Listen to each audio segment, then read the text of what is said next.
ಇಂದು 7 July 2026 ಮಾಸ ಕಾಲಾಷ್ಟಮಿ. ಈ ದಿನದ ಮಹತ್ವವೇನು? ಇಂದು ಯಾವ ತಿಥಿ? ಯಾವ ನಕ್ಷತ್ರ? ಯಾವ ಸಮಯ ಶುಭ ಮತ್ತು ಯಾವ ಸಮಯದಲ್ಲಿ ಹೊಸ ಕೆಲಸಗಳನ್ನು ಆರಂಭಿಸಬಾರದು? ಜೊತೆಗೆ ಇಂದಿನ ತಿಥಿ, ನಕ್ಷತ್ರ, ಯೋಗ ಮತ್ತು ಕರ್ಣದ ಸರಳ ಅರ್ಥವನ್ನು ತಿಳಿಯೋಣ. ನಮಸ್ಕಾರ. ದೈವಾರ್ಥಕ್ಕೆ ನಿಮ್ಮೆಲ್ಲರಿಗೂ ಹಾರ್ದಿಕ ಸ್ವಾಗತ. ವಾರ. ಇಂದು ಮಂಗಳವಾರ. ಮಂಗಳವಾರವನ್ನು ಶ್ರೀ ಸುಬ್ರಹ್ಮಣ್ಯ ಸ್ವಾಮಿ ಹಾಗೂ ಶ್ರೀ ಹನುಮಂತನ ಆರಾಧನೆಗೆ ವಿಶೇಷವಾದ ದಿನವೆಂದು ಪರಿಗಣಿಸಲಾಗುತ್ತದೆ. ಮಾಸ. ಚಾಂದ್ರಮಾನ ಅಮಾಂತ ಪದ್ಧತಿಯ ಪ್ರಕಾರ ಜ್ಯೇಷ್ಠ ಮಾಸ. ಕೃಷ್ಣ ಪಕ್ಷ.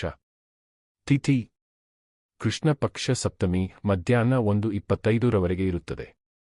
ನಂತರ ಕೃಷ್ಣ ಪಕ್ಷ ಅಷ್ಟಮಿ ಆರಂಭವಾಗುತ್ತದೆ. ಸಪ್ತಮಿ ಉತ್ಸಾಹ, ಚೈತನ್ಯ ಮತ್ತು ಆತ್ಮವಿಶ್ವಾಸದಿಂದ ಕಾರ್ಯಗಳನ್ನು ಮುಂದುವರಿಸಲು ಅನುಕೂಲಕರ ತಿಥಿ. ಅಷ್ಟಮಿ ಆತ್ಮಸಂಯಮ, ಉಪಾಸನೆ ಮತ್ತು ಆಧ್ಯಾತ್ಮಿಕ ಸಾಧನೆಗೆ ಮಹತ್ವದ ತಿಥಿಯಾಗಿದೆ. ನಕ್ಷತ್ರ. ಉತ್ತರ ಭದ್ರ ನಕ್ಷತ್ರ ಸಂಜೆ 4:24 ಇರುತ್ತದೆ. ನಂತರ ರೇವತಿ ನಕ್ಷತ್ರ ಆರಂಭವಾಗುತ್ತದೆ. ಉತ್ತರ ಭದ್ರ ನಕ್ಷತ್ರವು ಸ್ಥಿರತೆ, ತಾಳ್ಮೆ, ಜ್ಞಾನ ಮತ್ತು ಜವಾಬ್ದಾರಿಯುತ ನಿರ್ಧಾರಗಳನ್ನು ಸೂಚಿಸುತ್ತದೆ. ರೇವತಿ ನಕ್ಷತ್ರವು ಶುಭಯಾತ್ರೆ, ಹೊಸ ಆರಂಭ, ದಯೆ ಮತ್ತು ಮಂಗಳಕರ ಕಾರ್ಯಗಳಿಗೆ ಅನುಕೂಲಕರವೆಂದು ಪರಿಗಣಿಸಲಾಗಿದೆ. ಯೋಗ.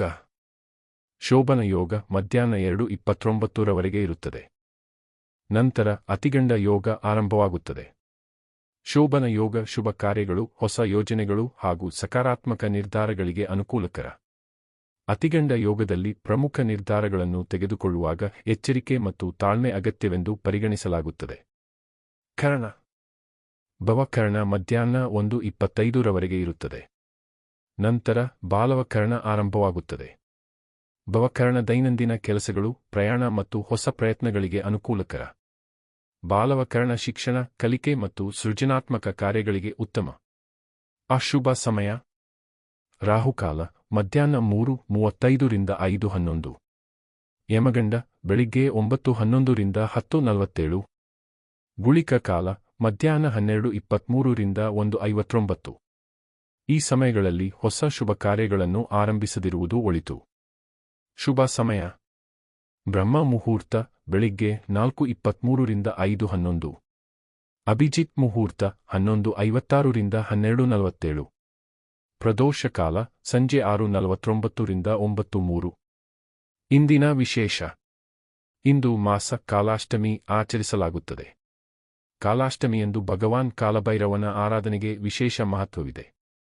ಶಿವ ದೇವಾಲಯಕ್ಕೆ ಭೇಟಿ ನೀಡಿ ಓಂ ಕಾಲಭೈರವಾಯ ನಮಃ ಎಂದು ಜಪಿಸುವುದು ಹಾಗೂ ಶಿವನ ಧ್ಯಾನ ಮಾಡುವುದು ಶುಭಕರವೆಂದು ಪರಿಗಣಿಸಲಾಗಿದೆ.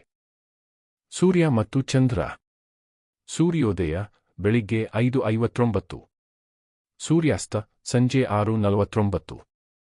ಚಂದ್ರೋದಯ ರಾತ್ರಿ 11:58. ಚಂದ್ರಾಸ್ತ ಮರುದಿನ ಮಧ್ಯಾಹ್ನ 12:42.